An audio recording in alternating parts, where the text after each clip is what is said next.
Hey there, I'm Kikiyami. I'm an ecological restoration researcher. And I'm Leland Dodds, a wildland firefighter in the Pacific Northwest. We're honored to have the gift of sharing this time with you, celebrating this momentous occasion as the kickoff to the decade of ecosystem restoration. We're currently standing on Turtle Island, the United States, near Bend, Oregon, USA, an unceded territory stewarded by the Northern Molalla, the Naino, Klamath, Northern Paiute, and the Confederate tribes of Warm Springs, home of Tier 2 Beautiful Waters. Offer my thanks and acknowledgement to Indigenous stewards of our shared home, this planet, and our collective ancestors. We come to you as individual members of our ecosystem, not as affiliated with any organization, political system, business, or nationality. We are a high desert, heterogeneous ecotone and soil type, distinguished by our ponderosa woodland in the eastern Cascade ecoregion of the Cascadia bioregion. We are part of the Upper Bend Deschutes watershed. Living in the Pacific Northwest of the U.S. is living within a land distinguished by its fire regime. Fire regimes vary throughout bioregions and ecotones, including severity, frequency, dimension, seasonality. These are all distinguishing factors of different fire regimes. Fire has been a source of gifts for this ecosystem historically, but after fire suppression policies were introduced and brought in with the settlers, our landscape began to change and show signs of degradation.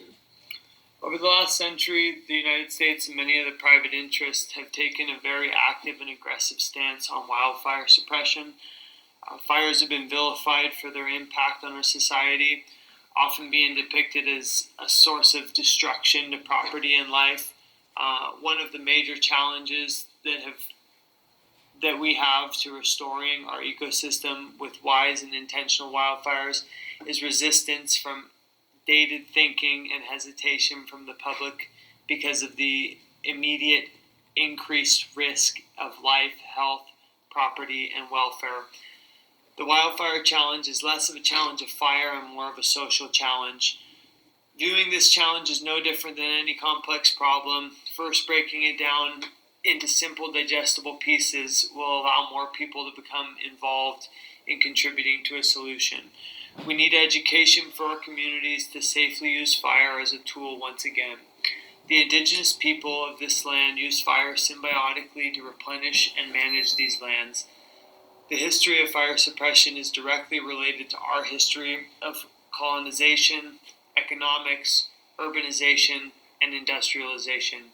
By taking accountability for our actions and policies that led us to our current circumstance, we together will be able to better manage these lands with more holistic and inclusive approaches. There's a couple tools that we can use to inform our decision making when considering the risks involved with wildfires and potential benefits. One of these is the National Cohesive Wildland Fire Management Strategy that we have here in the U.S. I'm sure that there is something similar in your particular geographical region. That is basically a spatial pattern of counties that have a greater usefulness in managing wildfires for resource objectives. Educating ourselves and our friends on the benefits of prescribed burns and coming together collectively to reduce fuel loads. These are like kind of the build-up of forests that have been managed poorly, will help allow fires to burn healthier and at a lower and mixed severity fire regime to avoid the catastrophic fires that have been afflicting much of the western United States last few years. Here in the United States, with the abundance of the fuels, both natural and man-made, that have accumulated over the last 100 years of active fire suppression, it's time for our communities to take an active role in transitioning these fuels into nutrients to build the soil.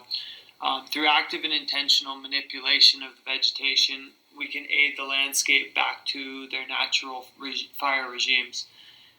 By turning the surplus of fuel into mulch and ground cover, we can assist the landscape by adding nutrients and cooling soil temperatures to areas that are threatened by desertification.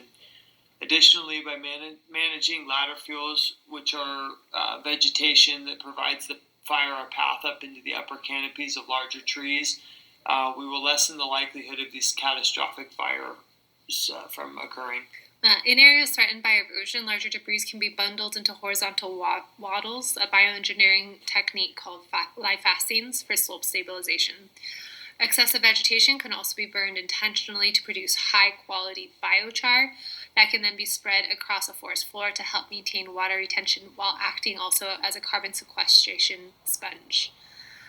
In Aligning Ecology and Markets in the Forest Carbon Cycle, a recent paper published by Hertu, they suggest that managed fires could play a major role in managing forest for ecological and carbon sequestration, which can then be translated via carbon registries, carbon credits, and trading.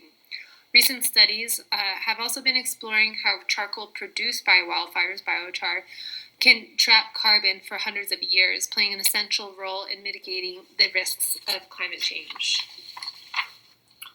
All of these things are attainable through educational outreach tailored to our specific bioregions and fuel types. Fires can be and have been a source of renewal, like a phoenix rising from the ashes.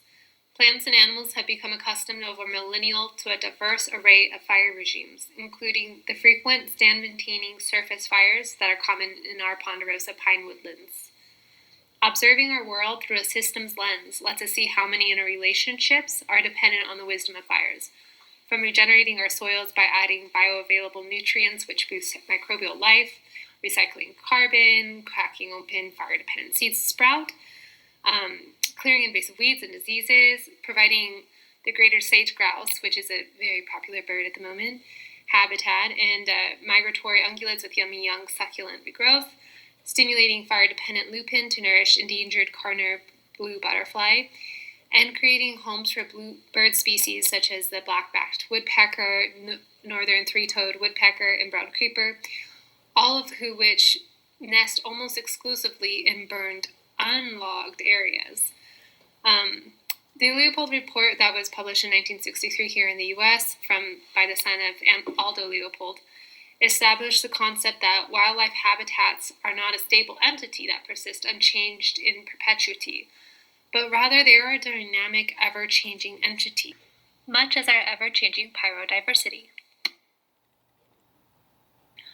As we consider wildfires now and in our future, stewarding them for multiple resource objectives has potential to meet our collective needs ecologically, economically, and for renewed equity. In many presentations by John D. Liu, he talks about this idea of shifting our perspective from ecosystem services to ecosystem functionality. So using like a lens of care, not just seeing things as its anthropocentric value, but as its true value independent of the lens like cast by humans. The challenge we face now that calls us forward for ecosystem restoration needs leadership. It's essential if we are to be successful for each of us to step into our individual agency collectively and organize horizontally with our species and with the partnership of other species and forces such as fire.